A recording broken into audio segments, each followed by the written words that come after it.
Olá, bem-vindos ao podcast Ato Falho, sua pausa semanal de conhecimento e reflexão sobre comportamento humano, saúde mental e estilo de vida.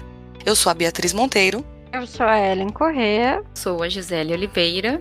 E para se manter em dia com as novidades do programa, é só seguir o @podcast Ato Falho nas redes sociais. A maior parte de nós teve o primeiro contato com o conceito de responsabilidade afetiva através do livro O Pequeno Príncipe, de Antoine de Saint-Exupéry. No capítulo 21, ele narra o seguinte: "Eu não posso brincar contigo", disse a raposa. "Não me cativaram ainda." "Ah, desculpe", disse o príncipezinho. Mas após refletir acrescentou: "Que quer dizer cativar?" "Tu não és daqui", disse a raposa. "Que procuras?" "Procuro os homens", disse o pequeno príncipe. "Que quer dizer cativar?" "Os homens", disse a raposa, "têm fuzis e caçam. É assustador, criam galinhas também. É a única coisa que fazem de interessante." "Tu procuras galinhas?" "Não", disse o pequeno príncipe. "Eu procuro amigos." "Que quer dizer cativar?" "É algo quase sempre esquecido", disse a raposa. "Significa criar laços." "Criar laços?" "Exatamente", disse a raposa. "Tu não és ainda para mim senão um garoto inteiramente igual a 100.000 outros garotos. E eu não tenho necessidade de ti. E tu também não tens necessidade de mim. Não passo a teus olhos de uma raposa igual a 100.000 outras raposas. Mas, se tu me cativas, nós teremos a necessidade um do outro. Serás para mim o único no mundo. E eu serei para ti única no mundo." "Começo a compreender", disse o pequeno príncipe. "Existe uma flor. Eu creio que ela me cativou." "É possível", disse a raposa. "Vê-se tanta coisa na terra." "Oh, não foi na terra", disse o príncipezinho. A raposa pareceu intrigada. "Num outro planeta?" "Sim." "Há caçadores nesse planeta?" "Não." "Que bom. E galinhas?" "Também não." "Nada é perfeito", suspirou a raposa. Mas a raposa retomou seu raciocínio. "Minha vida é monótona. Eu caço as galinhas e os homens me caçam. Todas as galinhas se parecem e todos os homens se parecem também. E isso me incomoda um pouco. Mas se tu me cativas, minha vida será como cheia de sol. Conhecerei um barulho de passos que será diferente dos outros. Os outros passos me fazem entrar debaixo da terra. Os teus me chamarão para fora da toca, como se fossem música. E depois, olha, vês lá de longe os campos de trigo? Eu não como pão. O trigo para mim não vale nada. Os campos de trigo não me lembram coisa alguma. E isso é triste. Mas tu tens cabelos dourados. Então será maravilhoso quando me tiveres cativado. O trigo, que é dourado, fará com que eu me lembre de ti, e eu amarei o barulho do vento no trigo." A raposa calou-se e observou por muito tempo o príncipe. "Por favor, cativa-me", disse ela. "Eu até gostaria", disse o príncipezinho, "mas não tenho muito tempo. Tenho amigos a descobrir e muitas coisas a conhecer." "A gente só conhece bem as coisas que cativou", disse a raposa. "Os homens não têm mais tempo de conhecer coisa alguma. Compram tudo já pronto nas lojas. Mas como não existem lojas de amigos, os homens não têm mais amigos. Se tu queres um amigo, cativa-me." "Que é preciso fazer?" perguntou o pequeno príncipe. "É preciso ser paciente", respondeu a raposa. "Tu te sentarás primeiro um pouco longe de mim, assim na relva. Eu te olharei com o canto do olho e tu não dirás nada. A linguagem é uma fonte de mal-entendidos, mas cada dia te sentarás mais perto." No dia seguinte, o príncipezinho voltou. "Teria sido melhor se voltasses à mesma hora", disse a raposa. "Se tu vens, por exemplo, às 4 da tarde, desde as 3 eu começarei a ser feliz. Às 4 horas, então, estarei inquieta e agitada. Descobrirei o preço da felicidade. Mas se tu vens a qualquer momento, nunca saberei a hora de preparar meu coração. É preciso que haja um ritual." "Que é um ritual?" perguntou o príncipezinho. "É uma coisa muito esquecida também", disse a raposa. "É o que faz com que cada dia seja diferente dos outros dias, uma hora das outras horas. Os meus caçadores, por exemplo, adotam um ritual. Dançam na quinta-feira com as moças da aldeia. A quinta-feira é, então, o dia maravilhoso. Vou passear até a vinha. Se os caçadores dançassem qualquer dia, os dias seriam todos iguais e eu nunca teria férias." Assim o pequeno príncipe cativou a raposa, mas quando chegou a hora da partida, a raposa disse: "Ah, eu vou chorar."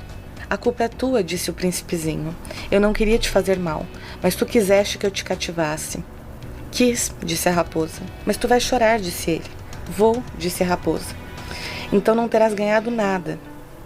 Terei sim, disse a raposa, por causa da cor do trigo. Depois ela acrescentou: vai rever as rosas. Assim compreenderás que a tua é a única no mundo. Tu voltarás para me dizer adeus e eu te presentearei com um segredo. O pequeno príncipe foi rever as rosas. Vós não sois absolutamente iguais à minha rosa. Vós não sois nada ainda. Ninguém ainda vos cativou, nem cativastes ninguém. Sois como era a minha raposa. Era uma raposa igual a 100.000 outras.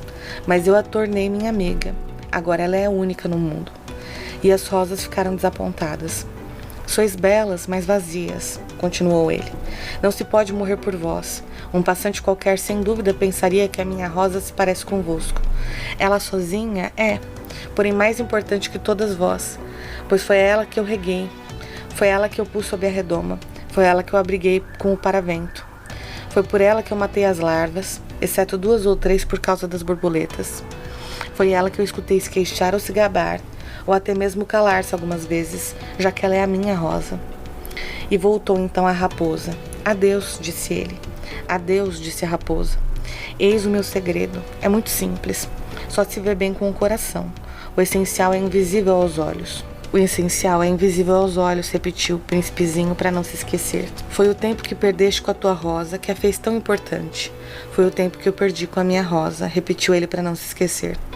Os homens esqueceram essa verdade, disse ainda a raposa. Mas tu não a deves esquecer. Tu te tornas eternamente responsável por aquilo que cativas. Tu és responsável pela tua rosa. Eu sou responsável pela minha rosa, repetiu o príncipezinho para não se esquecer.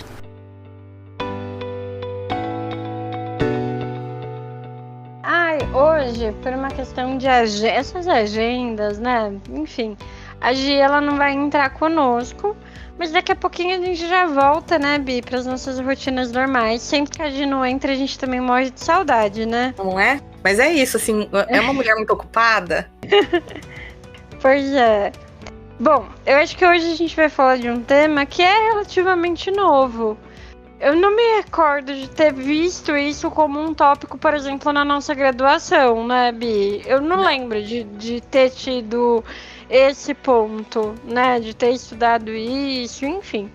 E hoje a gente vai falar um pouquinho do que é responsabilidade afetiva, por que ela é importante, né, pra gente, como que a gente consegue diferenciar, enfim, né? E eu penso, né, Bi, que quando a gente traz um pouquinho de responsabilidade afetiva, é entender muito bem, né, o como que a gente consegue ser transparente, primeiro com a gente mesmo.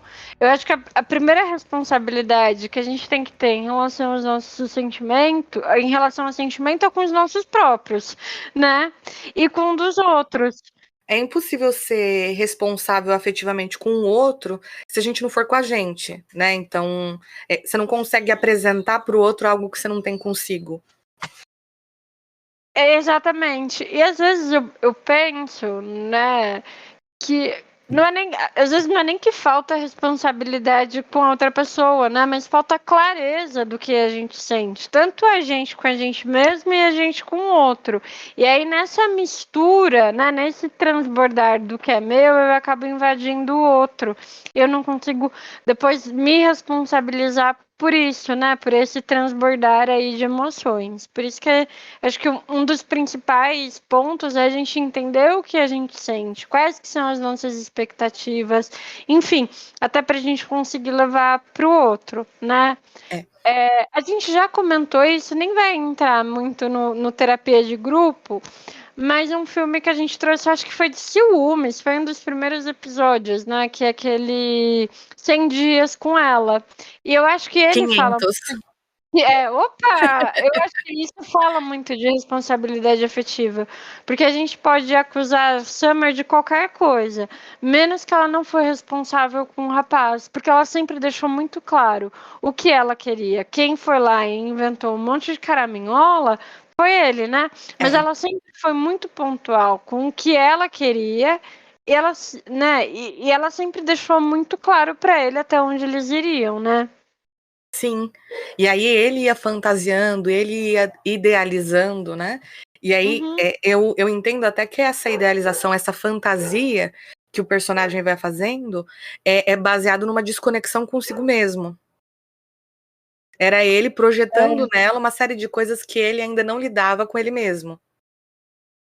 É verdade. E por mais que ela colocasse o limite, falasse qualquer coisa, ele nunca ia ouvir, porque ele não estava lidando com ela, ele estava lidando com ele mesmo, né? Ele Exato. estava desenhando nela tudo que ele queria, né? Então, independente do que ela falasse, ela não era uma segunda pessoa ali na relação.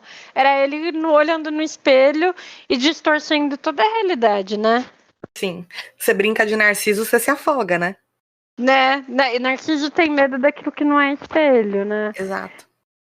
E pensando até na semântica mesmo da palavra, né? Responsabilidade é quando eu me torno, né, consciente, eu assumo responsabilidade sobre algo, sobre alguém, né? Sobre o que eu me comprometo, sobre o que eu digo, né? Quantas vezes a gente não se depara, né, com situações de pessoas que, putz, chegam pra gente e falam, nossa, terminei. E a gente fala, uai, mas parecia que já tava tudo bem. A pessoa fala, pois é, eu achei que tava tudo bem mesmo. Mas do nada, fulano chegou pra mim e terminou comigo, né? E esse do nada que é muito estranho, né? Eu acho que o do nada é um outro tipo de ferida em relação ao luto, né? Você tem o tapete puxado debaixo dos teus pés, né? Existe o luto do término em si, mas como é que eu encerro algo que eu nem sabia que estava acontecendo? Né? É um luto vivenciado de uma maneira muito violenta, né? Uhum. Perfeito, porque a responsabilidade afetiva é isso, né?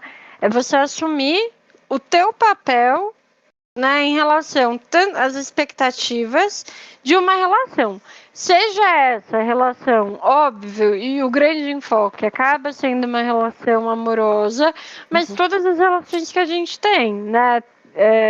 Com os nossos pais, irmãos, amigos, colegas de trabalho, né? Mas principalmente acaba sendo ali um foco maior na vida amorosa, né? E eu acho que o importante é não estimular mesmo um relacionamento, dizer que ama a pessoa, planejar um futuro lindo com ela, ou ver que a pessoa está planejando um futuro com você, tá te amando demais e querendo uma coisa que, na verdade, você não quer, né? E deixou, se você sabia para onde a pessoa estava indo, alimentou uma série de expectativas, alimentou esse desejo de futuro, quando na verdade você o tempo todo sabia que não era nada daquilo que você queria com a pessoa, né? Então, passar a ter responsabilidade também pelo que você cultiva no outro, né? Como a Bia trouxe na introdução da frase do Pequeno Príncipe, que você é eternamente responsável por aquilo que cativa, né? É isso, né? Se comunicar de uma maneira franca, de uma maneira direta, né? Aquilo, as suas intenções, as suas expectativas, né? Sem pegar o outro de surpresa. É apresentar para o outro em que pé você tá. E eu acho que o que é muito confuso para algumas pessoas é diferenciar responsabilidade afetiva de reciprocidade. Eu já vi algumas pessoas acusando umas às outras de falta de responsabilidade afetiva, quando o que não existe de verdade é a reciprocidade, é o outro sentindo a mesma coisa que você. Porque ninguém tem a obrigação de sentir o mesmo que a gente. Você pode Sem dúvida. sentir algo por alguém e a pessoa não sente o mesmo de volta e tá tudo bem. Né? Não tá tudo bem, mas tá tudo bem. Né? E é outra coisa, não é que a Aí é pessoa outra está coisa. sendo irresponsável com você. Putz, a pessoa não quer você e você vai ter que fazer alguma coisa com isso. Você pode acusar ela de qualquer coisa, menos de que ela não está sendo responsável contigo. E eu acho que uma outra coisa também não é porque a gente falou um dia que a gente vai amar uma pessoa para sempre que a gente efetivamente vai amar uma pessoa para sempre, né? Hoje a gente sabe que o para sempre sempre acaba, né? Por mais que você tenha jurado amor eterno, enfim, as relações elas terminam. E não só relações amorosas, toda e qualquer relação ela pode, em algum momento da nossa vida, não fazer mais sentido. A gente encerra ciclos, a gente encerra relacionamentos. Isso é normal, isso faz parte, né? Então, não é porque, às vezes, em algum momento, a gente revê os nossos relacionamentos, a gente deixa de gostar das pessoas, a gente deixa de querer estar do lado de alguém, né? E isso, per se, não é uma falta de responsabilidade. Qual é a falta de responsabilidade? Se você está sentindo isso, né? Se o seu parceiro, enfim, está sentindo isso,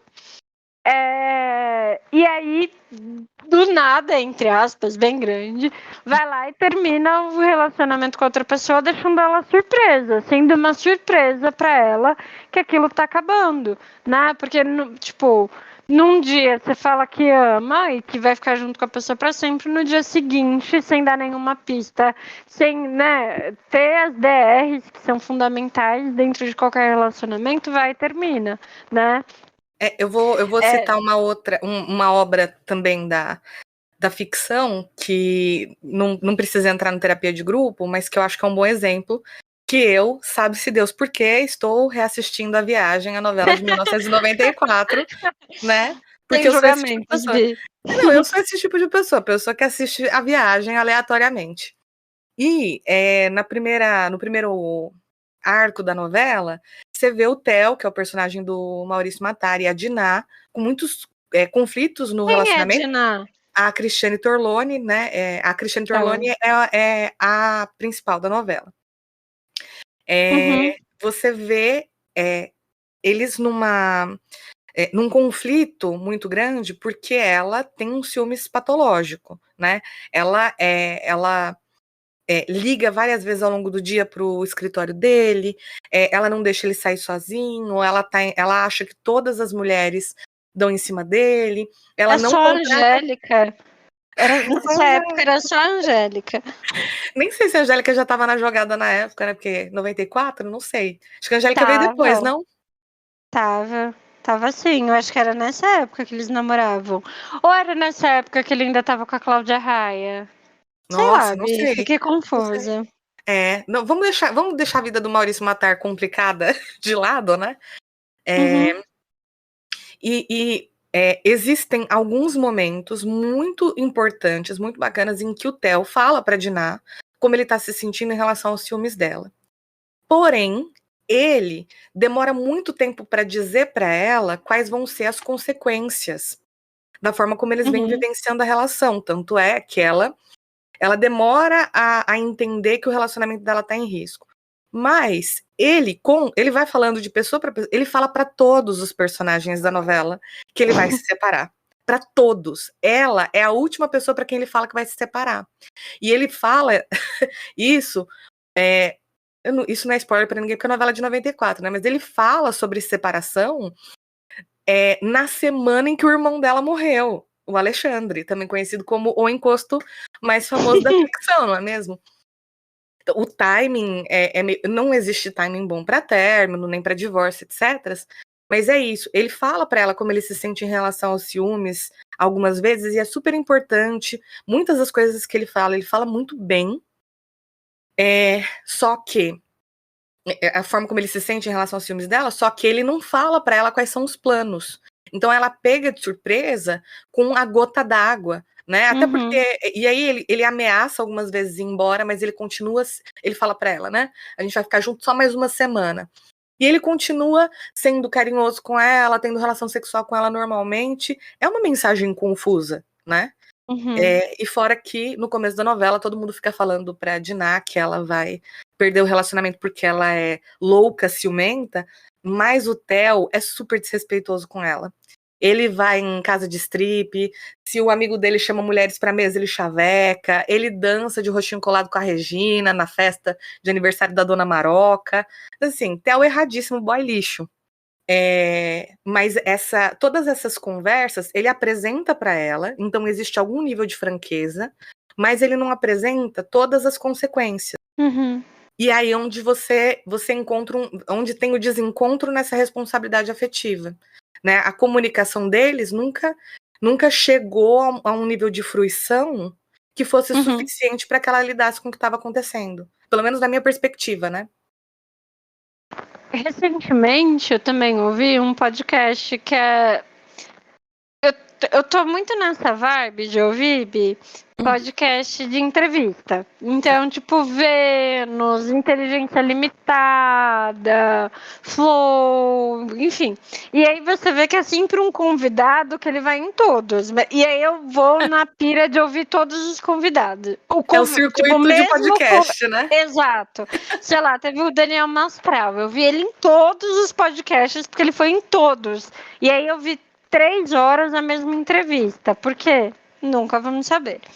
E aí tem uma pessoa, ela até conduz, né, o Vênus Podcast, que é a Cris Paiva. Isso é aberto, eu tô contando, porque tem lá no Inteligência Limitada, se vocês quiserem saber, a Cris Paiva, ela conta essa história lá. E ela é uma humorista, né? Ela veio dentro, né? Ela foi uma das primeiras mulheres a ser do stand-up, né? Desse movimento, enfim. E ela foi casada há muito tempo, 8 anos, com um cara também de podcast, também de stand-up. O cara também era da comédia. Então eles eram um casal conhecido. E tava tudo bem, tudo maravilha. Chegou no final do ano, sei lá, acho que foi de 2019. Ele, tchau, amor, tchau, amor. Eu vou ir para a cidade do meu pai. Ele não tá muito bem de saúde, então a gente vai ter que passar esse Réveillon separado, tudo. Mas amo você, vou sentir muita sua falta. Enfim, super bem, né? Tava ok. Tanto que ela virou e falou assim: putz, eu nem fui comemorar o Réveillon porque eu fiquei mal. Mal no sentido de que, putz, meu sogro tá mal, mandei presente pra família inteira e tal. E aí chegou no danado do Réveillon, me ligou pra eles, ligaram, desejou feliz 2020, whatever, né? E aí ele parou de responder num determinado momento, ele parou de respondê-la. Não respondia mais, tal. E aí ela tentou ligar, eu tenho 5 minutos pra falar com você. Por quê? Porque ele tinha postado e ela viu um story no Instagram que ela tava com uma outra. Ele tava com uma outra pessoa no Réveillon, com a família. Tipo, namorada mesmo. Assim, junto. Ele tava assumindo que ele estava namorando outra pessoa. Ela lá. É exatamente isso, né? E aí, eu tô contando essa história porque eu acho que traduz muito bem essa questão de responsabilidade afetiva, né? No sentido de que tava tudo bem, né? Hora nenhuma ele virou pra ela e se queixou, teve uma DR, ela já sabia que, putz, a coisa já não tava muito bem, tudo mais. Não, num dia ele estava falando, tá tudo bem, te amo. No dia seguinte ele estava terminando com ela porque estava com uma outra pessoa.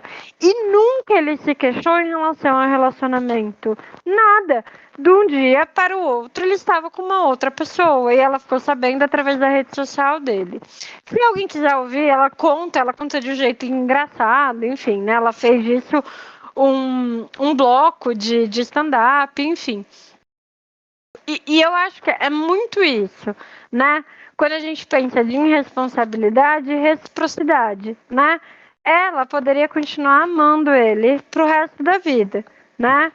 E ele poderia ter terminado com ela, né? Ter falado, cara, não dá mais pra gente continuar, por isso e isso, não te amo mais, conhecer outra pessoa, infelizmente, né, me apaixonei, estou te largando, se eles vivem uma relação monogâmica, né? Então vou largar você e vou viver a minha vida. Se ele tivesse feito isso com essa responsabilidade, ela nunca ia poder cobrar dele a reciprocidade. A gente não consegue cobrar que a outra pessoa tenha o mesmo sentimento pela gente. Às vezes, putz, pra ele, encontrou outra pessoa, quer ficar, mas pra mim eu ainda amo a pessoa, vamos supor, né? A Cris ainda ama o cara, ela nunca vai poder cobrar essa reciprocidade. A gente não consegue cobrar isso da outra pessoa. Né? A gente não consegue cobrar isso nem da gente. Se a gente pudesse controlar quem a gente ama, a gente não teria metade dos relacionamentos tóxicos que existem, né? Nem da gente, Bi. Perfeito. Então, assim, reciprocidade é a Cris, né, que é essa comediante, continuar esperando que o cara a amasse, que continuasse no relacionamento, uma vez que ela ainda amava ele, enfim, uma vez que ela ainda queria continuar. Jamais, né? A gente não consegue cobrar essa reciprocidade. Agora, responsabilidade afetiva é, putz, o ex-marido dela sabia que ela estava numa vibe de continuar com ele. Sabia que eles tinham um acordo de relacionamento monogâmico, né? Como ele sai num dia falando que ama ela, que tá tudo bem, que vai viajar porque o pai dela não tá bem, e no dia seguinte fala que tá com outra pessoa e já está assumindo um relacionamento com outra pessoa. Qual a responsabilidade afetiva que ele teve com ela? O quanto ele conseguiu se comprometer em relação as promessas que ele fez a ela, porque ele fez uma série de promessas, né, no sentido de alimentou a expectativa, falou que estava tudo bem, falou que amava, falou que voltaria, sendo que ele sabia que ele já estava indo encontrar uma outra pessoa, né? Ele não conseguiu nem ir terminar com ela cara a cara, né? Então, veja, qual a responsabilidade? Nenhuma, né? Um total de zero responsabilidade afetiva, né? E uma coisa que eu acho que aparece com alguma frequência quando a gente fala sobre relacionamento, né, é essa ideia de, mas ela sabia que não estava tudo bem, mas sabia que a relação já estava mais ou menos balançada. Isso é uma coisa, mas a gente alinha expectativas justamente para apresentar quais são as consequências disso. Uhum. Né, olha, a gente precisa dar conta desse aspecto aqui da nossa relação, isso aqui não tá legal. Se isso não for resolvido, né, e você acha que você tem o potencial de resolver isso? Porque eu não consigo estar nessa relação se não tiver. Uhum. Eu vejo muita DR de casal, e aí eu recomendo que quem não escutou, vá lá escutar um dos nossos primeiros episódios, que é o de DR, mas na ideia muito vaga de promessa, né? Tipo, eu vou mudar, eu vou melhorar, etc. Quando você não apresenta o que é isso que precisa ser mudado, o que precisa ser melhorado, qual a minha expectativa, qual é o meu potencial, você não tá alinhando nada, você tá criando ideias muito vagas, porque eu digo, eu vou mudar. Aí você fala, beleza, mude, mas você não sabe, eu vou mudar e me transformar no quê? Eu faço o mínimo de trabalho, ou eu não faço trabalho nenhum, eu digo, mas eu mudei? Eu falei pra você que eu tava mudando? Fica tudo vago, e aí qualquer coisa que aconteça, qualquer desfecho é uma surpresa. E aí pode ser uma surpresa muito negativa, né? Sem dúvida. Então, eu acho que o quanto é importante a gente estar com as expectativas alinhadas, né? Então, ter muita clareza do que eu sinto, né? Olhar para mim e deixar claro para o outro o que eu quero com ele, né? E às vezes até pôr na parede também outra pessoa, né? Eu acho que às vezes a gente fica com alguns medo de fazer algumas perguntas que são importantes, né? Principalmente em começo de relacionamento. Não vou perguntar, não vou não sei o quê, porque a pessoa vai se assustar, enfim. Mas aí, e por dentro, tá criando, né, uma série de situações, enfim, que não sabe nem para, né, vai alimentando um monte de expectativa que depois vai acabar se frustrando, né, e vai sofrer né, às vezes a gente sabe que hoje em dia o pessoal faz ghosting, enfim, tem uma série de coisas, né, que essa ausência de expectativa pode gerar, né. Justamente pensando nisso, né? Eu acho que se fala muito sobre responsabilidade afetiva e pensa-se em relacionamentos românticos de longo prazo. Mas responsabilidade afetiva é meio uma coisa que tem que existir em qualquer nível de contato, em qualquer nível de relação. Então, mesmo que seja, por exemplo, sexo casual, a gente está falando sobre duas pessoas que sabem quais são as regras do que está acontecendo. Olha, isso daqui é sexo casual. A gente fala sobre alinhamento de expectativa e sobre consentimento. Super. Né?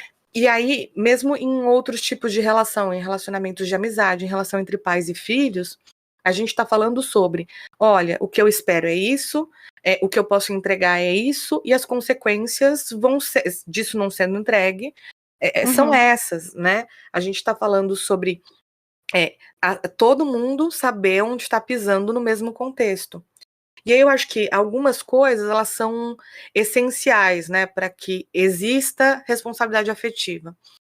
Dentro do desenvolvimento cognitivo, existem uma série de sentimentos que são desenvolvidos, mas existem 4 que são apelidados de emoções morais. Amiga, o que são Amiga, Bi, o que são sentimentos morais, emoções morais? Eu não conhecia Esse termo, né? esse termo. Essas emoções, elas são diferentes das emoções mais primárias, né? Elas são emoções secundárias. Emoções primárias são aquelas mais espontâneas, que um bebê consegue ter, tipo felicidade, alegria, raiva, medo, né? Essas são coisas muito primárias. Agora, as emoções morais, que são a empatia, a simpatia, a culpa e a vergonha, a gente está falando de um indivíduo que sabe que é uma pessoa que faz coisas e que as coisas que eu faço têm efeito no outro. E aí é justamente nessa relação que eu sou capaz de ser empático, simpático, sentir culpa ou sentir vergonha. E aí, empatia é algo que a gente sente junto com o outro. A gente está falando sobre a capacidade de entender que o outro tem sentimentos e entender mais ou menos qual que é o funcionamento desses sentimentos no outro. Não é? Eu acho que é muito comum as pessoas irem para um lugar de se eu estivesse nesse lugar eu sentiria tal coisa. E aí projetarem no outro sentimento. E não. Bom, deixa eu ver o que esse outro está me dizendo ou está me mostrando que sente. Nossa, se eu estivesse com este sentimento, me doeria sim. Deixa eu lidar com isso. E isso é diferente da simpatia, por exemplo, que é se preocupar com o outro, sentir pena, sentir dó, sentir pesar pelo outro, né? Então, a empatia é algo que eu sinto com o outro e a simpatia é algo que eu sinto pelo outro. E aí? E empatia é uma coisa que tá super em alta agora, né? Tudo virou empatia, enfim, né? Eu acho.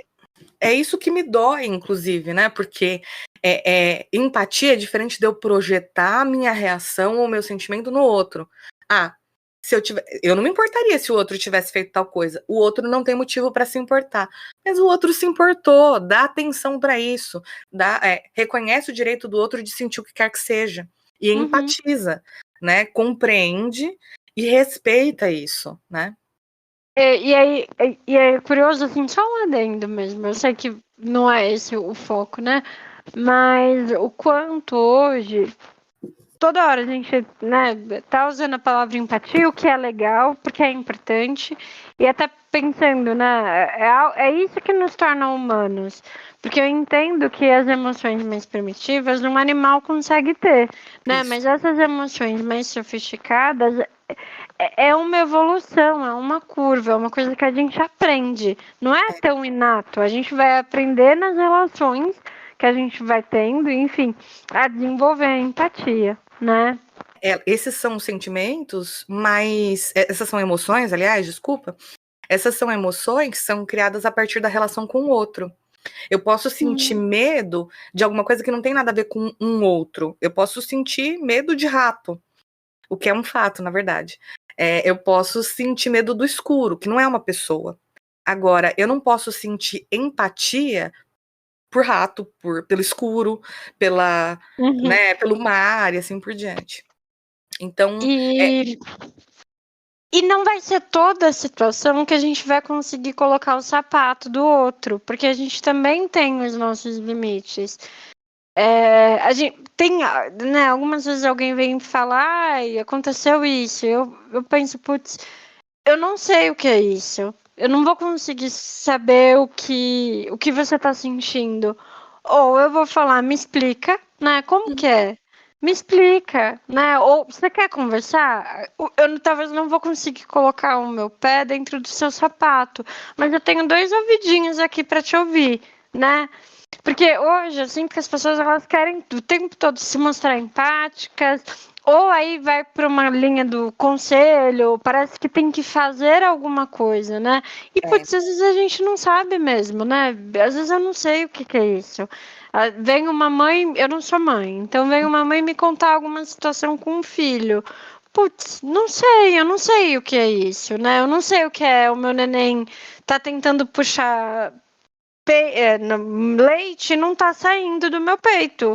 Não sei ainda o que é isso. Me conta, como que é essa sensação? O que que você sente nesse momento? Eu tô aqui, eu tenho 2 ouvidinhos pra te ouvir, né? Às vezes parece que a gente é obrigado a ser empático e saber exatamente o que a outra pessoa tá sentindo, porque senão não é legal. Não, putz, às vezes a gente tá perdendo algumas oportunidades de ouvir a outra pessoa, de praticar uma escuta mais ativa.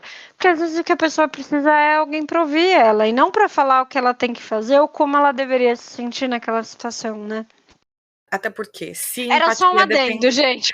Não, mas eu achei brilhante porque é isso. Se empatia dependesse da experiência individual, né? Então eu só posso acolher o outro se eu tiver vivenciado aquilo. A gente está anulando, né, a possibilidade de acolhimento para uma série de experiências. Uhum. Você pega, por exemplo, a experiência da violência, ou você pega a experiência do luto, ou você pega a experiência da maternidade, da paternidade. Você está dizendo que isso só pode ser acolhido por alguém que já vivenciou aquilo, você cria falsos paralelos, né? Até porque essas são vivências. Eu não conheço 2 pessoas que tenham vivenciado o luto da mesma maneira. Tristeza é tristeza para todo mundo, mas Uhum. ao mesmo tempo é uma experiência muito individual, né? Sem A gente dúvida. não. E eu consigo imaginar qual é a dor da outra pessoa. Mas o que eu sinto, o que eu vejo, às vezes, é a pessoa virar e falar, não, eu sei o que é, e começa a falar. Putz, não, me conta o que você tá sentindo. Me conta como que é isso. Né? Me explica. Eu tô aqui para te ouvir. Né? Eu nunca passei por isso. Não sei como é, mas me conta. Eu quero te ouvir. Porque às vezes, a partir do que a pessoa conseguir me falar, enfim, eu vou ter uma capacidade maior de empatia. O que eu trago, né, como esse adendo, é muito mais no sentido que às vezes as pessoas vêm contar alguma coisa e a gente já dando a falar, ou a Dana dá conselho, partindo do princípio que a gente já sabe o que é, sem ter sem ter a oportunidade, né, de deixar a pessoa falar, da gente entender também o que ela está sentindo. É muito mais nesse sentido. É claro, eu consigo ter empatia, eu consigo imaginar o que uma pessoa está sentindo e me colocar no lugar dela, mesmo se eu nunca tenha vivenciado a situação. Eu imagino como seja para uma mãe, né, tá lá com o nenenzinho e não conseguir tirar o peito. Eu nunca vou ser pai. Eu Né? sei Mas o que é frustração, mesmo que eu não saiba qual é essa frustração. qual é essa frustração? Exatamente, Bia. Eu sei qual é o sentimento, mas eu não sei qual é a situação. Então me conta qual é a situação, né? Deixa eu te ouvir. É muito esse adendo que eu fiz. Ele é muito no sentido de que às vezes a gente. O acolhimento começa pela escutativa. E para a gente conseguir ser empático, a primeira coisa que a gente tem que fazer é acolher a pessoa. Né? E às vezes eu sinto que as pessoas elas querem ser empáticas sem nem entender direito o que a pessoa está passando e chegar com um manual de como ela deveria estar sentindo, porque ela está sentindo errado. É muito Não, mais nesse sentido. Tá aqui o sentimento que você deve estar sentindo e tá aqui a resolução para ele. E Tá não, aqui né? a dica, né? É muito mais nesse sentido, que eu acho que antes da gente falar tanto de empatia, vamos falar de acolhimento, e pra gente acolher, vamos falar de escutar as pessoas, deixa a pessoa falar, vamos ouvir o que ela tá sentindo, porque é isso, a experiência é única, o sentimento não. Às vezes a gente vai conseguir fazer alguns paralelos por algumas experiências que a gente já teve, né?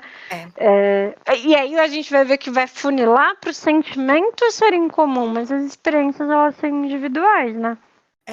Se você só consegue ser empático, se esse fosse o requisito, né? Para ser empático, eu teria que ter vivenciado aquela experiência. Putz, eu nunca vou encontrar consolo. Porque ninguém vai ter tido aquelas experiências, ninguém.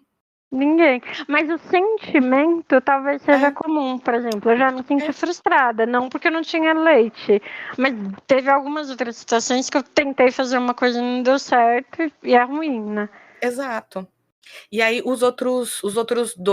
as 2 outras emoções morais são a culpa, que é um sentimento negativo em relação a um evento. Eu fiz alguma coisa e eu tenho sentimentos negativos por ter feito aquela coisa. E a vergonha, que são sentimentos negativos sobre si mesmo, né? Então, eu sou um lixo, eu não tenho valor, eu não presto, eu sou um mal, né? A culpa e a vergonha, muitas vezes elas andam juntas, mas nem sempre, né? Existe vergonha antes do fato, por exemplo, né? A vergonha fala da relação consigo mesmo e da relação com o outro. E aí, todos essas emoções, elas dependem, né? Elas acontecem e a gente vai se relacionar com elas de acordo com a nossa relação com a gente mesmo, né? O quanto, sem me conhecer, a minha relação com o outro fica distorcida. E qual é a diferença de culpa e vergonha? Porque a gente usa a culpa e a vergonha como se fossem sinônimos muitas vezes, né? Então, a culpa, ela é sempre em relação a um evento. Eu fiz alguma coisa de errado. Uhum. Ela é em relação a um evento, a uma ação, então aquele contexto fechado. E é claro que eu posso me sentir culpado por ter cometido aquela ação ou ter vivenciado aquele evento mais de uma vez. Agora, a vergonha, a gente está falando de uma coisa muito mais aprofundada, né? Uma desvalorização de si como um todo, que pode ou não ser derivado de um evento externo ou de uma ação. A vergonha, ela é muito mais ampla, né? A gente está falando de se sentir sem valor diante de todos os outros, diante de todo mundo, né? É se sentir, ter sentimentos negativos sobre si mesmo, não sobre as suas ações, que é diferente, né? Por exemplo, sei lá, eu fiz alguma coisa contra alguém. Eu machuquei uma pessoa e foi totalmente não intencional. Eu não tinha a menor intenção de machucar uma pessoa, né? Ou foi intencional também. Vamos supor, eu queria um cargo XPTO, dei aquela puxada de tapete de leves na pessoa, eu consegui chegar onde eu queria. E aí a culpa é aquela vozinha que vem depois, né, que a gente fala, você vai conseguir deitar no travesseiro sabendo que você fez isso, né? Nossa, que mancada que eu dei. Nossa, que feio que eu fiz. Eu consegui o que eu queria, passei o tapete em alguém, vamos supor, né? Eu fiz alguma coisa que não foi ética, não foi bacana, não tenho orgulho de contar, né? E aí até tira o mérito daquele prêmio, porque você pensa, putz, não foi legal. Essa sensação de olhar e sentir aquela, né? Às vezes a culpa ela até é física, e eu falo isso como uma boa pessoa que sente culpa, né? Com algum superego aqui eu consigo contar isso, né? Às vezes ela até meu lugar de chegou a hora de brilhar, né? Às vezes ela até é física mesmo, né? A gente sente uma coisa apertando a gente, falando, puta, não foi legal. Isso é a culpa, né? A culpa ela está muito ligada ao conceito que a gente vivencia, todas as introjeções de moral, do que é certo e errado, né? E aí é aquela vozinha interna que vem pra gente falando, putz, não foi legal, que foi errado. E aí a gente começa a pensar, né? Nossa, eu vou deixar de ser aquela filha que minha mãe imaginou que eu seria, né? Porque é isso, a culpa ela é introjeção da moral, do que é certo, do que é errado dentro daquela sociedade. Tanto que muda de lugar para lugar. A gente aqui no Brasil, né? Nenhuma mulher está se sentindo mal porque os homens estão vendo os cabelos. A gente pode andar por aí, a galera pode ver o nosso cabelo numa boa. Talvez se a gente fosse na Arábia Saudita, né? Num local que segue uma religião islã, né? Mostrar o cabelo não é uma coisa legal, e se você mostra o cabelo para alguém, as mulheres depois se sentem culpadas, acham até que foi por uma linha de pecado, enfim, né? Então a culpa ela é uma coisa mais profunda e ela tá muito ligada nessa essa questão de certo, errado, a introjeção do que é certo, né, do que é correto dentro daquela sociedade. E a vergonha, em algum momento, ela vai estar né, ligada, né, Vi, a uma questão até de adequação, né? Poxa vida, eu saí com uma roupa que não tinha nada a ver para aquela ocasião. Ai, se vai todo mundo olhar para mim, eu tô inadequada, eu vou me sentir envergonhada, né? Ah, eu tô falando em público, tá todo mundo olhando para mim. Se eu falar alguma coisa que às vezes não faz muito sentido, que não é tão adequada para aquele contexto, eu vou me sentir envergonhada, né? Então acho que até a questão da vergonha, ela também está ligada muito à questão de uma adequação também, né? A vergonha, ela entra numa ideia de que não é o fato, o problema sou eu. A culpa é o que eu fiz, a vergonha é o que eu sou. Uhum. Perfeito. Então, eu sou uma vergonha porque eu sou assim, eu sou incapaz, ou eu sou ridículo. É diferente nossa, olha que a porcaria que eu fiz. Né? Nossa, agora eu vou pro inferno, né? Nossa, eu pequei contra Deus, contra os céus, né? Por minha culpa, minha tão grande culpa, culpa, né? E a criança, ela desenvolve primeiro a vergonha e depois a culpa, né? Primeiro a criança, ela tem o sentimento, né? Quando a gente vai numa linha de desenvolvimento infantil, primeiro a criança, ela tem essa noção, né? De vergonha e depois vem uma questão mais profunda mesmo de culpa, porque a culpa também tem um processo cognitivo envolvido, né? Eu tenho que entender muito bem o que é certo e errado, se eu fiz com intenção ou sem intenção, enfim, né? E aí depois eu vou me sentir mais culpada. E pensando isso depende, tanto culpa quanto vergonha tem aliás, os 4, né? Empatia, simpatia, culpa e vergonha, eles são considerados emoções cognitivas, mas a culpa e a vergonha dependem também da noção de punição. Uhum. Quais vão ser as consequências, né? O que é consequência? Essas são a empatia, a simpatia, a culpa e a vergonha são as bases emocionais para o desenvolvimento ético de um ser humano. Perfeito. E aí isso vai depender de aspectos sociais, inevitavelmente. E é curioso a gente pensar nisso, né, e pensando até na responsabilidade afetiva, que um psicopata, por exemplo, né, ele não tem nenhuma dessas. Então, um psicopata, ele seria quase uma doença aí da responsabilidade afetiva, porque ele não tem nenhuma, né? Ele não tem empatia, ele não tem simpatia, ele não tem vergonha, ele não tem culpa, né? Perfeito. Ele é incapaz de ter emoções morais. Bom, a internet, ela dá nome para tudo, né? A internet fornece para a gente o nome de todas as coisas, né? Se não tem nome, a internet cria. E aí, para alguns comportamentos que são comuns em relacionamento nesse momento histórico, a internet foi nomeando algumas coisas que eram muito comuns e que a gente vai entendendo conforme o tempo vai passando, que são evidências de baixa responsabilidade afetiva, né? Eu acho que os 2 termos mais comentados, né, os 2 termos mais conhecidos, são o ghosting e o gaslighting.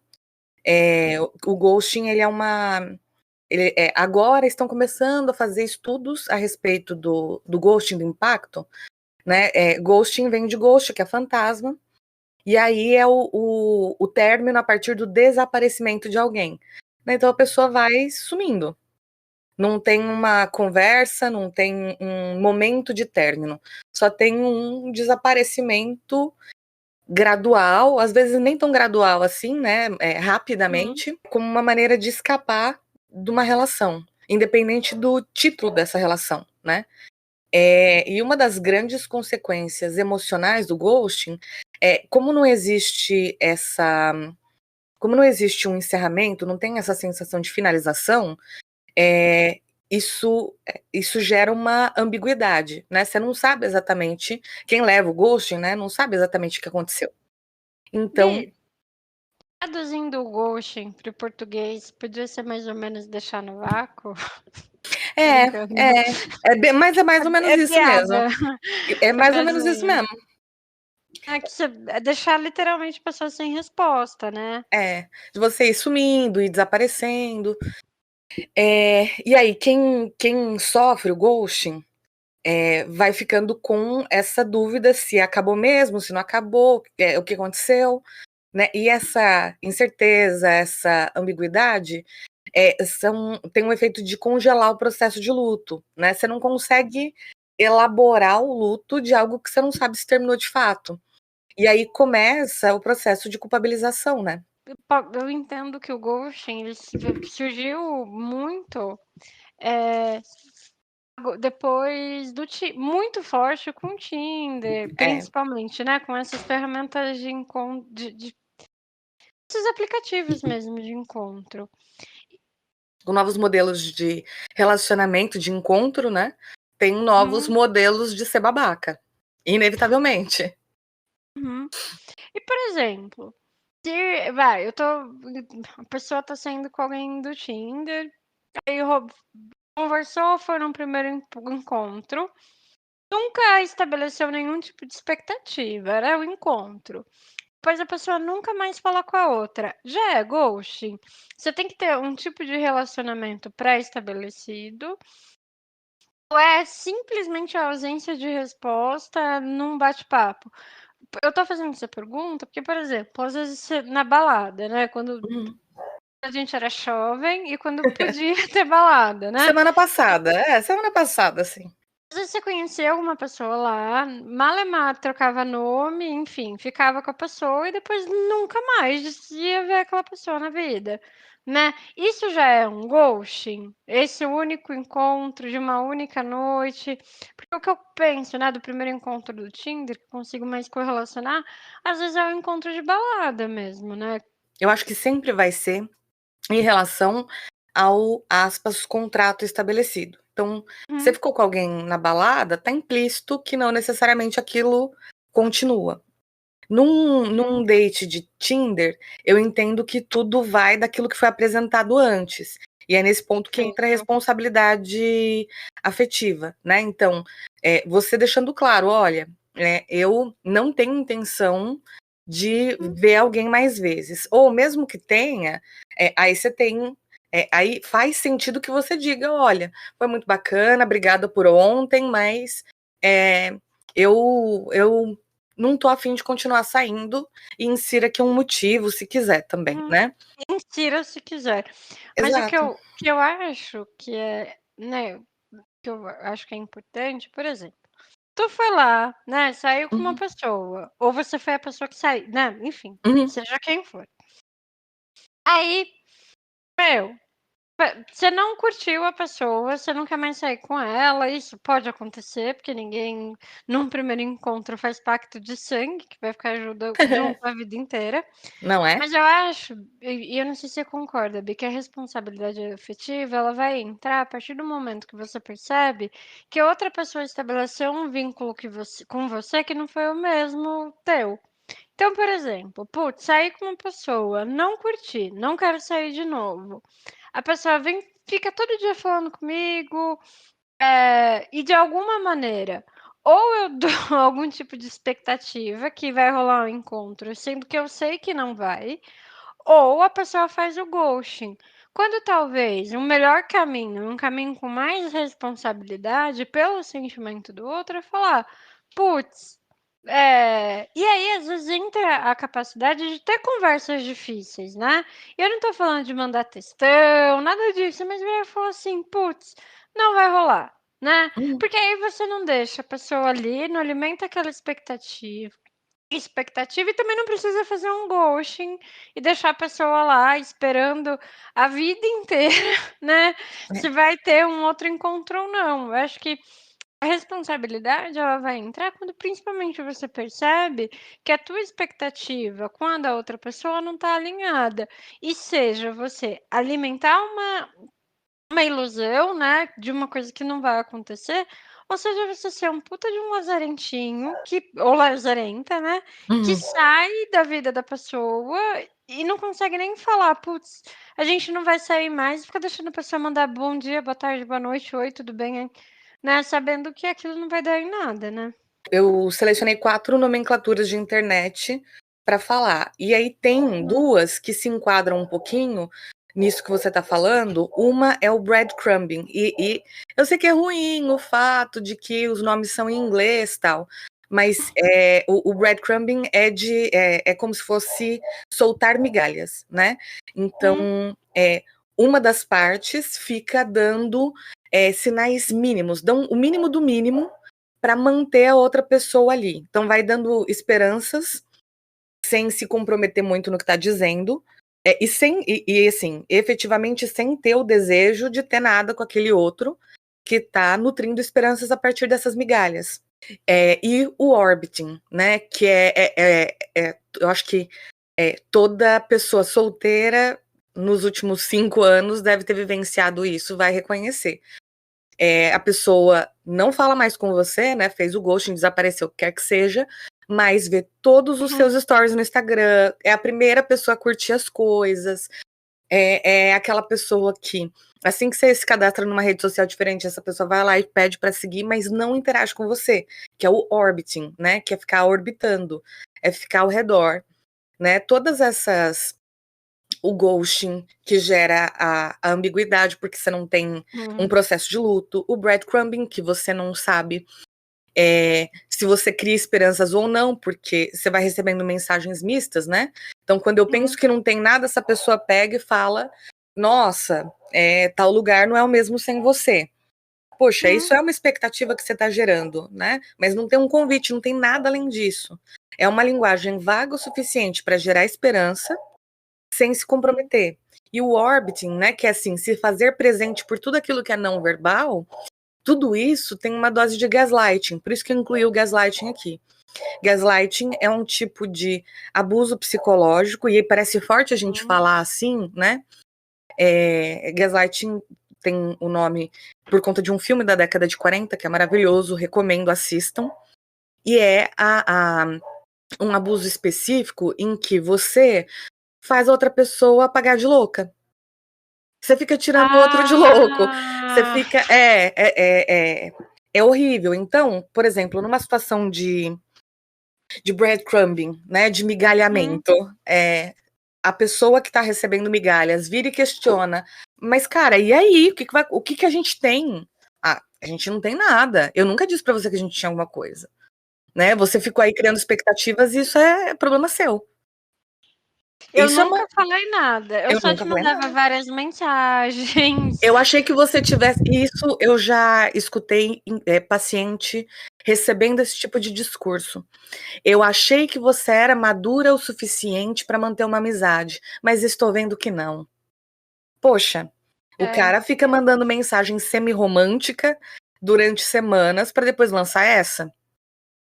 Frustra, machuca, né? E você faz o outro pagar de louco. É absurdo, né? É um nível de violência. É um nível de violência muito sutil, isso vale. O gaslighting ele está presente em vários formatos de relacionamento diferente, né? Eu acho que a gente pode mais para frente dedicar um episódio específico para isso, né? Porque o gaslighting é um tema que eu gosto muito. Mas é um tipo de violência sutil o suficiente para ser socialmente aceito.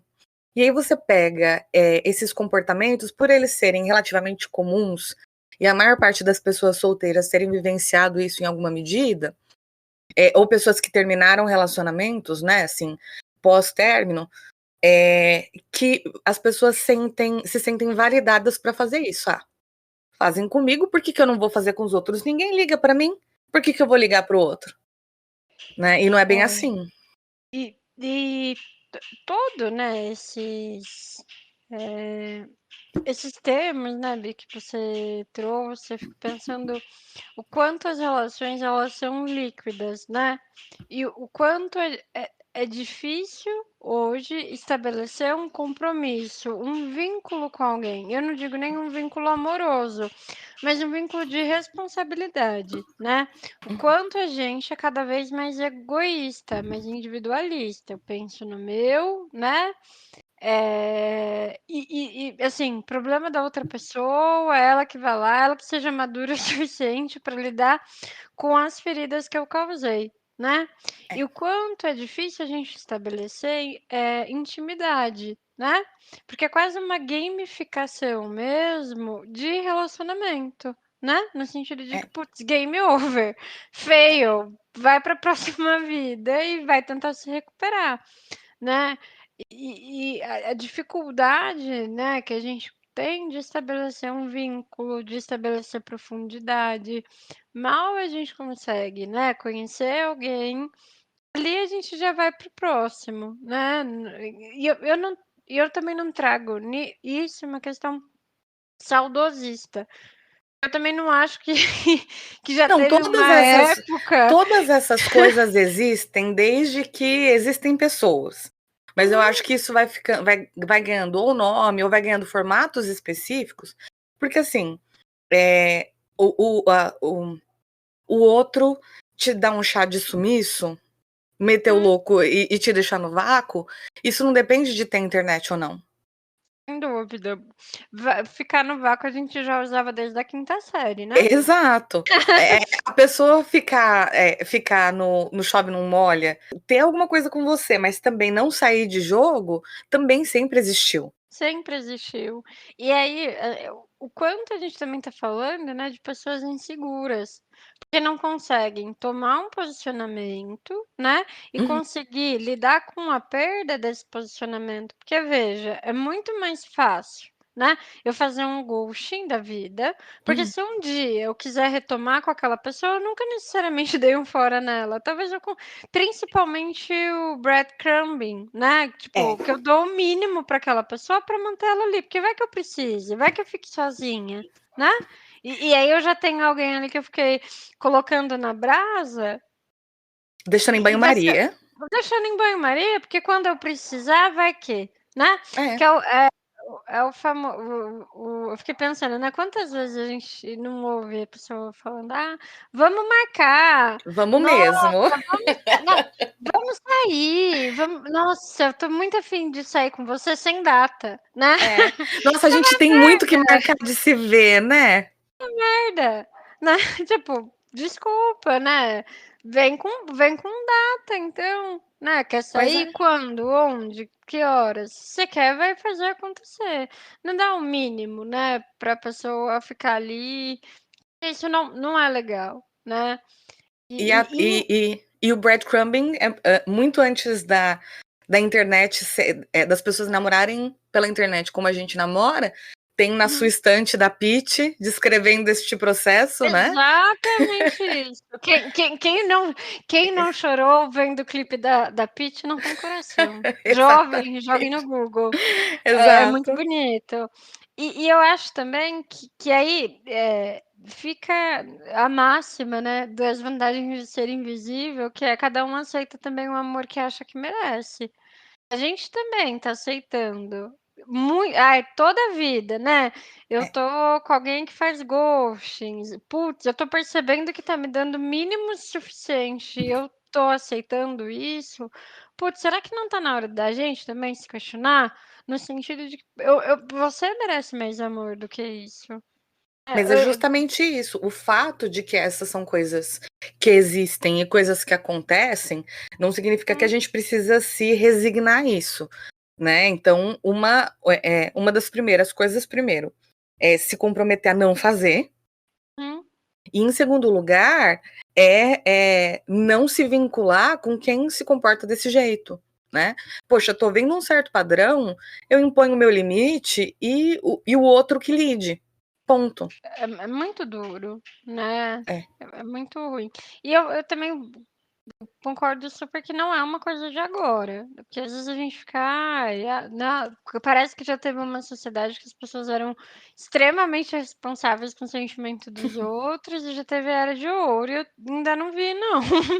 Não me lembro de ter lido sobre Não. uma era de ouro e não, né? Eu acho que talvez falar disso é uma maneira de dar luz também, né, por É. mais tomara que a gente tenha a possibilidade também de traduzir esses termos, enfim, porque as pessoas vão tendo noção, putz, se você já fez ghosting com alguém, não é legal, né? Tenha conversa crucial com a pessoa, tenha essa conversa difícil, mas se posiciona, né? É, E não, se você tá recebendo esse posicionamento, não escreve textão. Não escreve textão. só lida, né? Só É, só lida. lida. Só um outro parênteses, né? Hoje, inclusive, é menos comum uma coisa que acontecia, que também é uma evidência de inexistência de responsabilidade afetiva, que isso não tem um nome em português, né? Que não seja Uhum. chavequeiro. Em inglês tem o pick-up artist, né? Que é o cara que inventa o que quer que seja para levar uma mulher pra cama.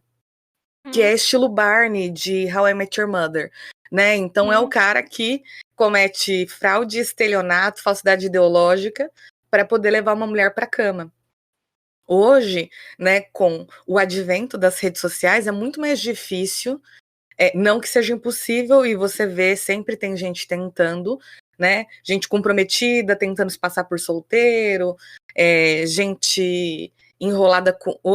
Lembra daquele cara que marcou várias mulheres com quem ele estava ficando na mesma foto? Não sei se você lembra disso do Instagram. Não lembro, Bi. Eu vou O, procurar. um jornalista, ele estava saindo com várias mulheres e para todas elas ele dizia que elas eram as únicas.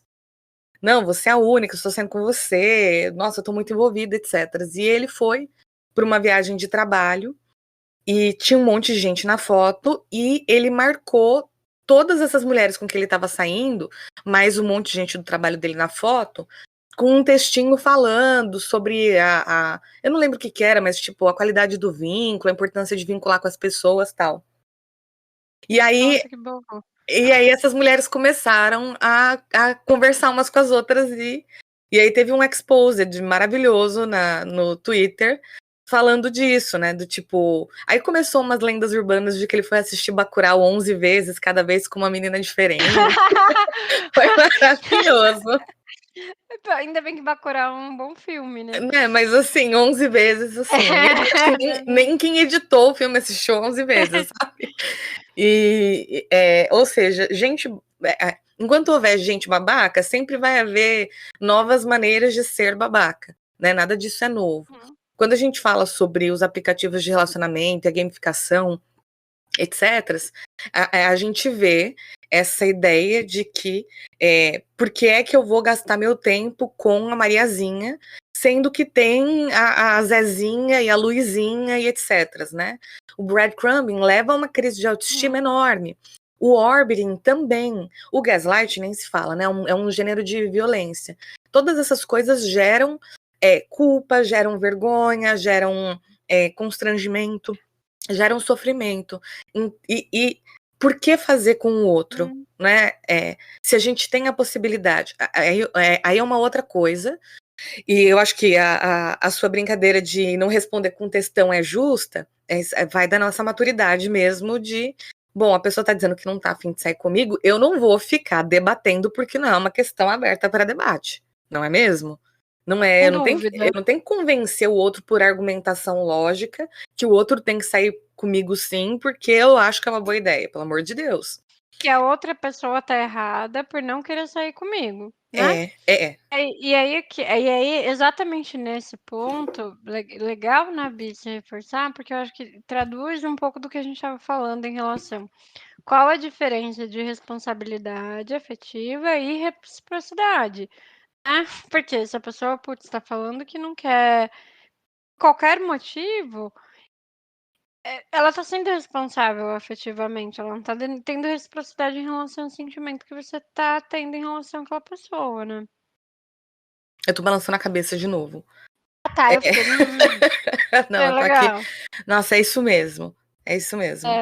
A gente focou bastante, então, né, ao longo da conversa em responsabilidade afetiva, pensando em relacionamento amoroso. Que quando a gente também pensa em ghosting, gaslighting, vai ser muito dentro de um relacionamento amoroso de modo geral, né? Mas a gente também, com qualquer pessoa que a gente se relaciona, que a gente começa a estabelecer um vínculo, a gente também tem alguma responsabilidade afetiva em cima dessa relação, né? Porque, poxa, imagina, você é amigo de alguém e do nada você para de falar com essa pessoa, né? Do dia pra noite. Isso não é E legal. isso acontece, né? Isso acontece. Sem grandes explicações, uma ruptura unilateral, né? Que deixa o outro em sofrimento. E eu acho que até tem isso como função, né? De punir este outro. Mas se Hum. você se este outro não sabe o que está acontecendo, o que está acontecendo, né? O que que tá rolando? Como assim? Aquela outra pessoa também, né, tá contando, também tem uma expectativa. Vamos lá, né? E aí eu acho que volta um pouco a crítica em relação aos relacionamentos líquidos, que não são só amorosos, mas de modo geral.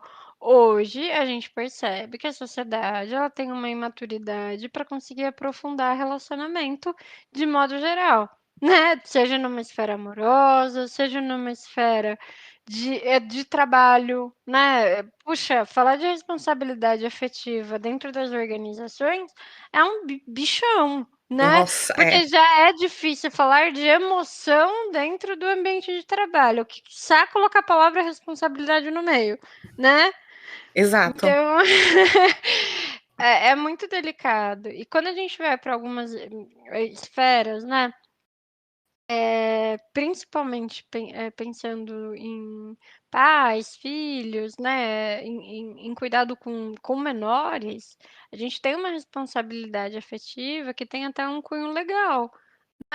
Uhum. Então, se um pai abandona um filho, ele também tá, puxa, ele tá tendo ali uma irresponsabilidade afetiva absurda, né.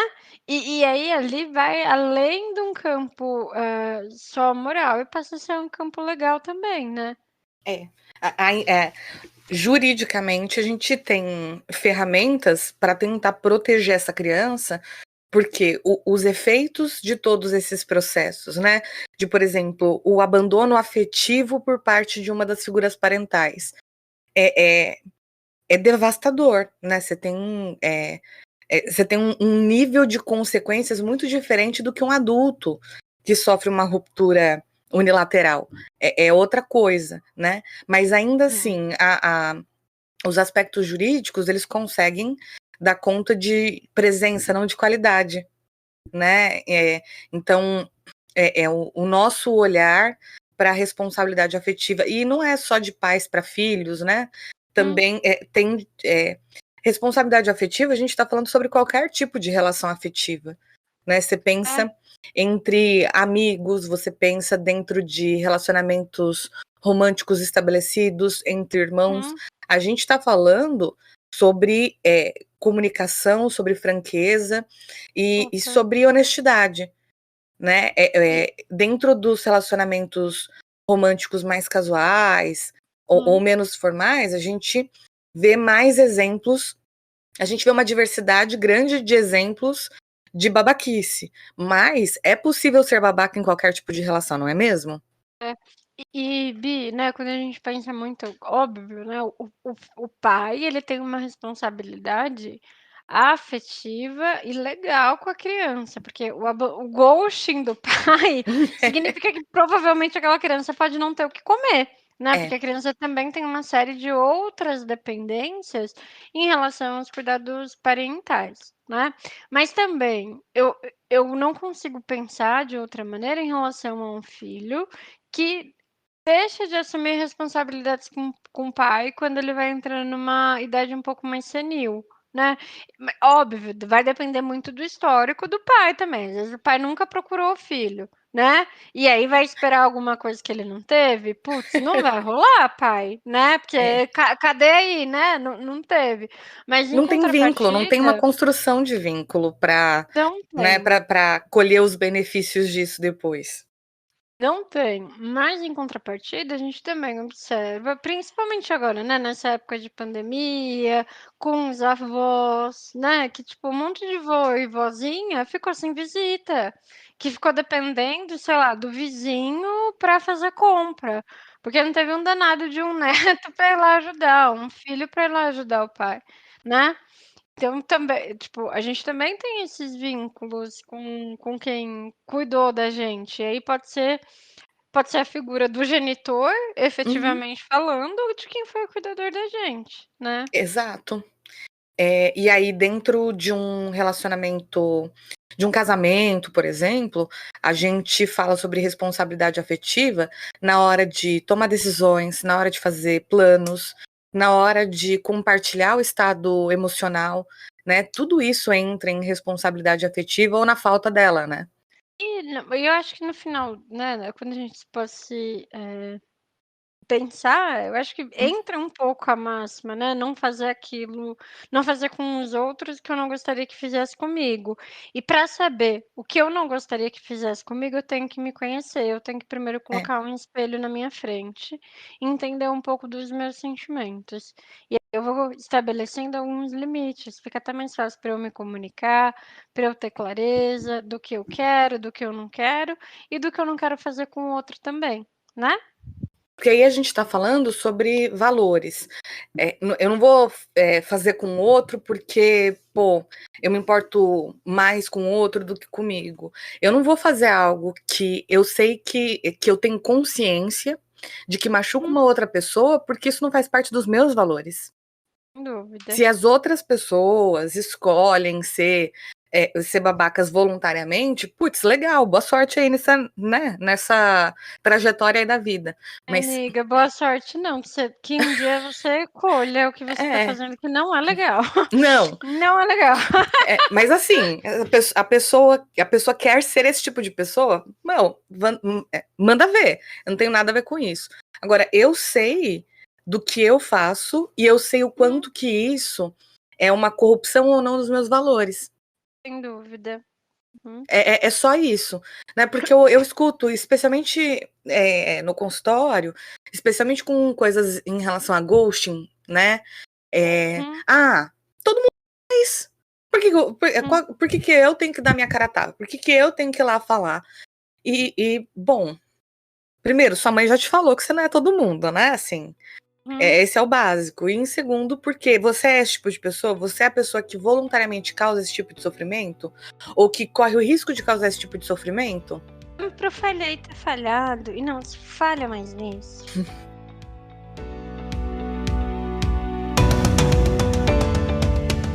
Falhei, tá falhado e não se falha mais nisso. E aí, o que a gente faz com tudo isso que a gente falou? A questão da comunicação, né? Acho que é fato. A gente não sabe se comunicar. Acho que se a gente fosse olhar, olha, eu entendo que a gente tem sim espaço aí, todo mundo, né, para se desenvolver em relação à comunicação, porque a comunicação não é só ou falar bem, ou falar em público, ou ter um arsenal, né, de gramática, enfim, de colocação interessante. Mas eu acho que quando a gente fala em comunicação, a gente está falando de uma mensagem que está comigo, que está na minha cabeça, e como que eu vou fazer para passar essa mensagem para outra pessoa sem que tenha ruído no meio, né? Como que eu consigo garantir uma clareza em relação à informação, à mensagem que eu tenho, que eu quero passar para outra pessoa.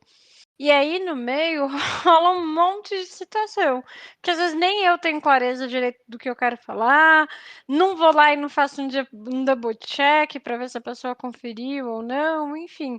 Comunicar bem não é falar bem, mas é garantir que a outra pessoa está entendendo o que eu quero passar, né? Pois é. E eu não consigo determinar qual que vai ser a compreensão do outro. Né? A gente não tem. Eu falo o que eu quero, você entende como bem entender. Mas é justamente esse esforço, né? Essa dedicação para dar o máximo de ferramentas para que o outro entenda o que você está propondo. Agora, utilizar essa ideia, né, de que eu não consigo garantir a compreensão do outro para não se dedicar à comunicação é uma maneira de se isentar de uma responsabilidade da qual não se tem escapatória, né? Sem dúvida, né? E aí entra muito claro também da gente conseguir verbalizar o que a gente não tá gostando, conseguir verbalizar quais que são os nossos limites, né? Até onde a gente vai, o que a gente quer. E ter ter também um tato de quando é o melhor momento para fazer isso, né? É. Porque a gente também, eu já conheci, já ouvi um monte de história de pessoas, sei lá, vi de Juliette com Fiuk no primeiro dia lá de Big Brother Brasil, né? Acho que não tem nenhum melhor, não tem um exemplo melhor que esse, né? Tipo, viu o Fiuk, falou que ia casar e ter filhos com ele, né? Tipo, uma página em branco escrito projete aqui. Eu acho que a gente também tem que ter um pouco de bom senso, né? Em relação aos nossos desejos, enfim. Mas ao mesmo tempo, conseguir deixar claro o que a gente quer, né? Ir sacando também do outro, e verbalizar mesmo, né? O que a gente não tá gostando, enfim. Mas eu acho, né, Mi, que pra gente conseguir fazer isso, eu sei que a gente tá falando um monte, né? Mas, putz, é fundamental se conhecer.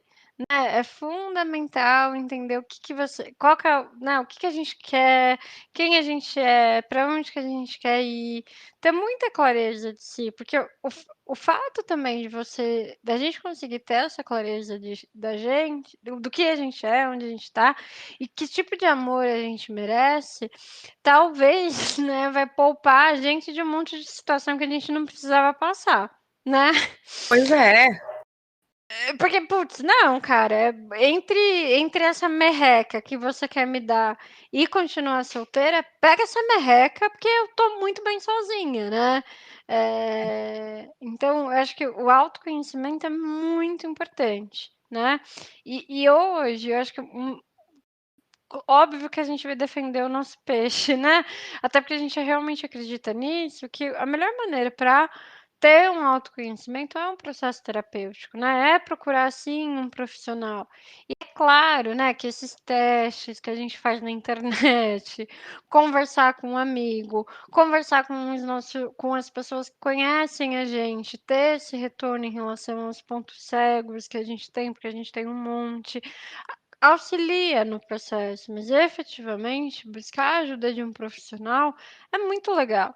Fazer terapia é muito bacana, principalmente, né, quando você escolhe um profissional que tem empatia, que faz sentido para você, putz, é muito legal, porque você vai realmente conseguir olhar alguns pontos cegos, descobrir alguns porquês.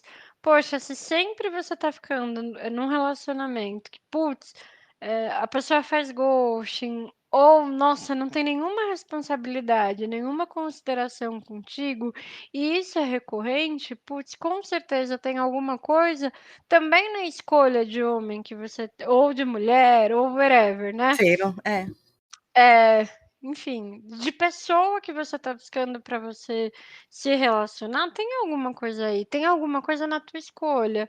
E a terapia auxilia bastante a gente conseguir olhar para isso, né? Essa ideia do dedo podre, ela é pensamento mágico, né? É como se, eu tô sob uma maldição que me faz escolher mal, né? E magicamente isso vai se desfazer ou eu vou estar amaldiçoado para sempre. E não é bem isso, né? A gente escolhe consciente ou inconscientemente a partir de uma série de sinais.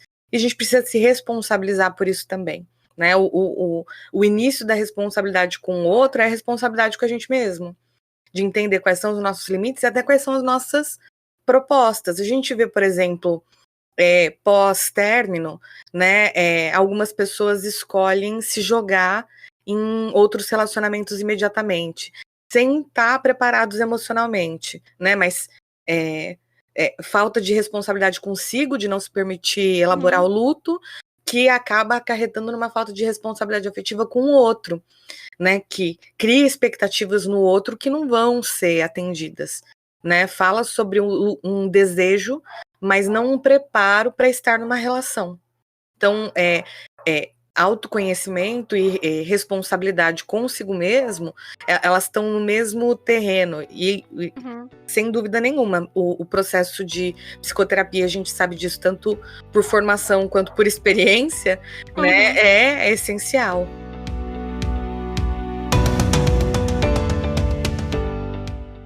O Terapia de Grupo é aquele momento do programa em que a gente dá dica de filme, de série, de livro, de textos, de podcasts, qualquer coisa que ajude a ampliar a reflexão e continuar a discussão em casa. em terapia de grupo, eu queria trazer dois exemplos, tá? Então, um exemplo é o. Posso falar, Bia? Eu Pode, não, manda travei ver. a falar, tipo, que é a segunda temporada da Fleabag, né? Se você não viu a temporada, então não ouça. Vai passando aí pra frente, porque é spoiler. Mas ela se apaixona por um padre, né? E eles vão, né? Vai tendo todo um clima, toda uma tensão sexual ali deles, enfim. E a gente, mas é curioso, eu não sei se você também teve essa sensação, Bia, assistindo, que a gente sabia que o padre não ia largar a batina. Por mais que ele teve um caso com ela, ele sempre deixou claro que o primeiro amor era com a igreja. E a gente sabia que eles iam ter a relação, que eles iam ficar, tal, mas a gente sabia e ela sabia que ele não ia largar a batina por ela, porque ele sempre foi claro. Então, assim, antes deles saírem e tudo mais, ele falou: você sabe qual é o meu caminho. E mesmo a forma como ela se relaciona, né? Ela num processo de luto não elaborado, uma série de conflitos com ela mesma, ela escolhe justamente o indisponível, né? Ela escolhe o indisponível e ela sabe que ela tá escolhendo o indisponível. Não é que ela fantasiou que ele ia largar, que eles vão viver um amor absurdo. Ela sabia. Tanto que na cena, né, depois que ele, tipo, vai criando todo um clímax e quando realmente acontece, ela olha pra ele e fala: você já tem a tua escolha, né? Ele fala: eu tenho. E aí ela olha e fala: eu amo você. E ele fala: isso vai passar. Hum. Bem, assim, é um tapa? É um É tapa. um tapa merecido, é um tapa bem dado. Mas assim, putz, não alimentou nada dela. Ele não fez, não deu uma migalha de amor ali. Ele poderia ter falado qualquer coisa, tipo, vai, eu sei, você é linda, foi ótimo. E vai lá, valoriza a mulher lá em cima, deixa ela criar um monte de caraminhola. Não, ele falou, isso vai passar. Então, assim, eu nem tô entrando em questões morais, não é isso, mas eu acho que ali é um exemplo de uma relação complicada. Não deixa de ser uma relação complexa. E ela também, né, Bi, muito interessante a análise, né, de procurar o que estava indisponível, mas hora nenhuma, nem a gente, enquanto espectador, nem a protagonista imaginou que ele fosse largar a batina, porque ele sempre deixou claro para ela. E quando ela vem e fala direto, eu amo você, ele fala direto, isso vai passar. É, Então eu acho que é um exemplo, é um exemplo interessante de acho que foi ok. Eu acho que a conduta dele foi interessante. Não sei se você concorda, Bi. concordo, concordo. Até porque é isso, né? A gente tá falando sobre duas pessoas, dois adultos, que sabiam onde estavam pisando. E eu acho que o que surpreende é o fato, é um outro aspecto, né? É ela entrando em contato com uma série de temas dela dentro dessa relação. Mas ao longo das duas temporadas, e eu acho que a Phoebe Waller-Bridge, né, que é a criadora e a protagonista, ela é brilhante nisso. Você vai vendo que a questão de vinculação, a capacidade de vinculação da Fleabag, ela está comprometida, ela está empobrecida em todas as relações. A gente não está falando só do aspecto romântico, né? A gente não está falando só sobre o fato dela ter sido meio babaca com o dentucinho no começo. A gente está falando sobre o fato dela não conseguir estar disponível para apoiar a irmã, dela não conseguir se vincular com o pai, de toda uma questão crônica dessas pessoas também não conseguindo se vincular com ela direito, e isso espiralando até outro ponto, né? Através deste relacionamento e através de uma sessão perdida aí de terapia, ela vai para outros pontos de autoconhecimento, né? Tanto é que ela deixa a câmera para trás no final, né? Ela sai andando e a câmera fica para trás como um lembrete de que ela não precisa mais fugir da própria realidade, que agora ela vai lidar com o mundo.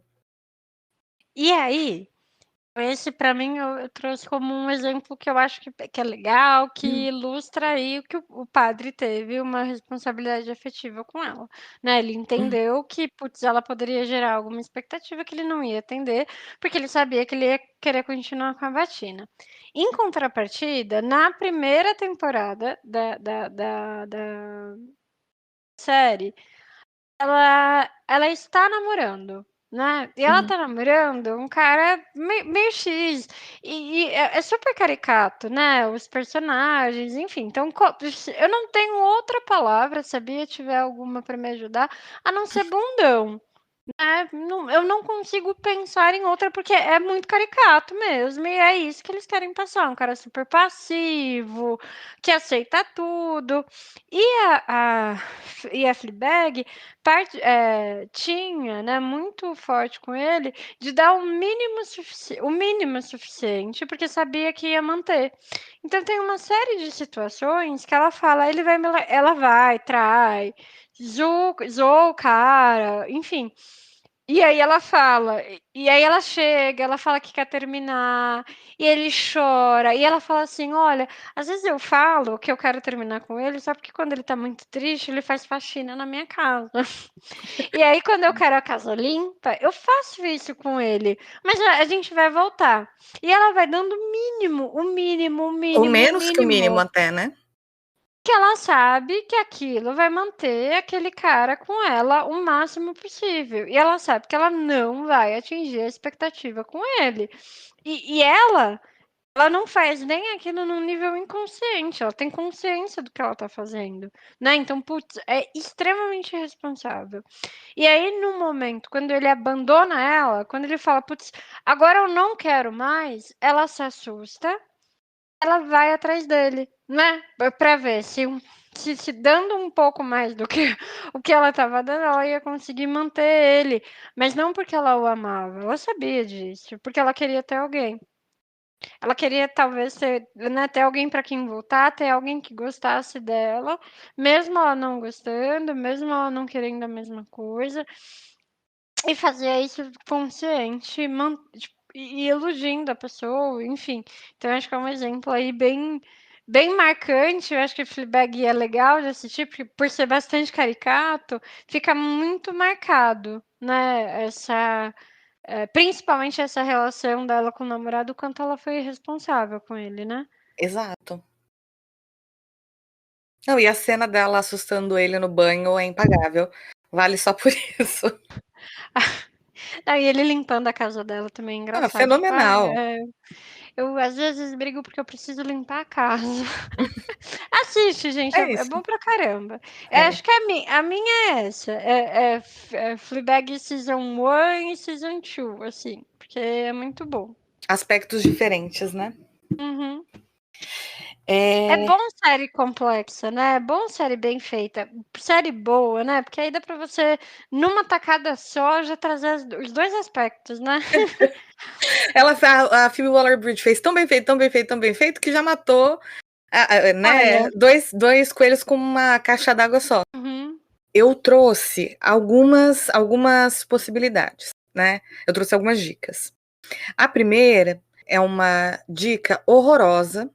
Se alguém for assistir esse filme, já assiste na velocidade 2.0, porque o filme é muito ruim, mas eu acho que vale a pena comentar. O nome do filme é Swiped, Swiped, é com o Noah Centineo, e ele é um cara. E a O filme Noah Centineo? Eu não sei. é um menino de Pra Todos os Garotos que Amei, Sarah, Burgess is a Loser. Ele é um Asper Teen. exato, um ícone teen recente. Uhum. E ele não é o principal, né? O principal é um menino com menos carisma na história do cinema, né? Que é para ser um nerdzão Uhum. programador. E eles dividem o quarto, né, na faculdade. E o Noah Centineo contrata, entre aspas, esse nerd, que é o principal, para criar um aplicativo de relacionamento em que você só tem o primeiro nome da outra pessoa e você tem que assinar nos termos de conduta que você nunca mais vai se encontrar com aquela pessoa de novo. E aí, por que que eu trouxe esta... E aí, o nerdzão faz, né? Até o momento em que a mãe dele é uma das pessoas que entra no aplicativo. Oh, meu Deus, e blá, blá, blá. Que aí ele entra em crise. Eu trouxe esta porcaria deste filme, porque é toda uma ideia das pessoas tentando encontrar novas maneiras para serem menos pessoas numa relação. Todo o esforço do Noah Centineo e do menino nerd, dos amigos ali, é justamente de criar uma ferramenta em que eles precisam ter o mínimo de contato com a outra pessoa, tratando essa outra pessoa como ser humano. Ou seja, uma maneira de anular a responsabilidade afetiva. E aí E qual era o intuito dele quando ele fez, tipo, ele teve essa ideia genial? É que ele queria pegar a mulher sem ter que dar atenção para elas depois. Uma das primeiras cenas dele é ele empurrando uma menina pela janela para a menina sair do quarto dele logo. Absurdo. É bacana pra caramba. Ótimo. E eles tratam isso como uma narrativa como se fosse comédia? É uma comédia romântica. Eu achei que valia a pena mencionar porque foi um filme que, quando lançado, muita gente assistiu, então é mais um comentário. Fenômeno, vai mais uma pro fenômeno 365 dias, né? Exatamente. Quando saiu, assim, eu nunca vi um filme tão ruim, mas tão ruim que se leva a sério. Ok. Amiga, vai assistir Swiped, pra você ter então, Obrigada. É que aí não tem sexo. Já entendi o contexto, Bi. Obrigada, né? Obrigada, mais fácil. O Swiped é um ruim que não tem sexualidade, é um ruim não erótico. É um ruim adolescente, inclusive. O outro filme que eu trago é um filme bom, é um filme maravilhoso, chamado Booksmart, né, que conta a história... Eu já falei dele aqui em outros episódios. Conta a história de duas amigas que sempre foram muito nerdonas no colegial e chega no último dia, elas meio que percebem que todos os sacrifícios delas de não sair, de não fazer rolê ali nesses anos do ensino médio foram à toa. E elas resolvem curtir todas essas experiências de uma vez. E aí, por que eu trago esse filme? Porque uma das protagonistas, ela tem como meta conquistar um garoto ali, né? Ela tem um crush num garoto e ela meio que coloca na cabeça que ela vai até o fim.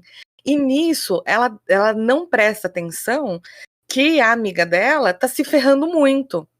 Tá passando mal, tá tendo uma experiência horrível e etc. E essa amiga tem que chamar a atenção dela e lembrar, tipo, cara, você tá sendo super egoísta, você não tá sendo bacana comigo, eu sempre estive do teu lado. E aí, esse eu acho que é um exemplo meiguinho, um exemplo fofinho, e leve o suficiente de responsabilidade afetiva, de como que a gente às vezes falha nas nossas relações de amizade, né? E até uma possibilidade de conversa, de diálogo mesmo, né?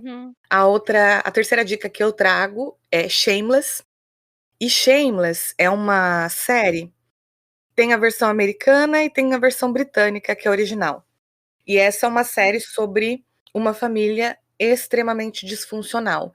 O que é interessante é que o pai é um alcoólatra que utiliza todo tipo de droga possível e imaginável, e a mãe é bipolar e abandonou a família. E aí você vê as consequências desses abandonos afetivos na vida desse... E é uma família grande, né? São 6 filhos na família, né? Em idades diferentes, é uma escadinha. E a forma como eles vão se sacrificando e o nível de prejuízo emocional, e é claro que tem uma dose de humor, é um humor bem ácido a série e tal, mas tem cenas muito sérias, é uma dramédia.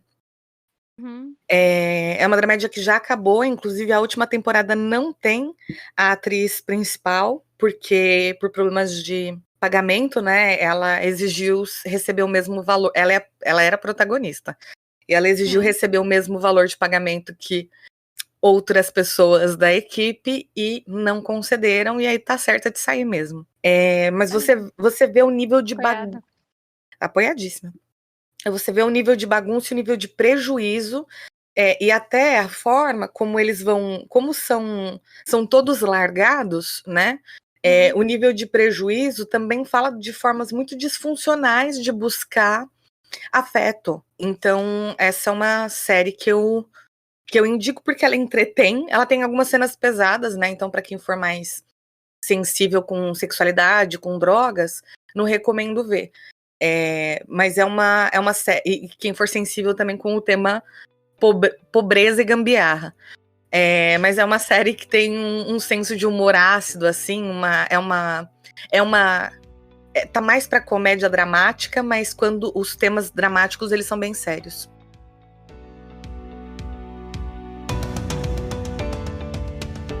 O podcast Ato Falho tem trilha sonora da Ben Sound e a identidade visual é do Douglas Refundini. O podcast Ato Falho vai ao ar toda terça-feira às 9 da manhã nas principais plataformas de streaming. Eu sou a Beatriz Monteiro. Eu sou a Erin Corrêa. Sou a Gisele Oliveira. E para se manter em dia com o programa, é só seguir o @podcast Ato Falho nas redes sociais. Até semana que vem!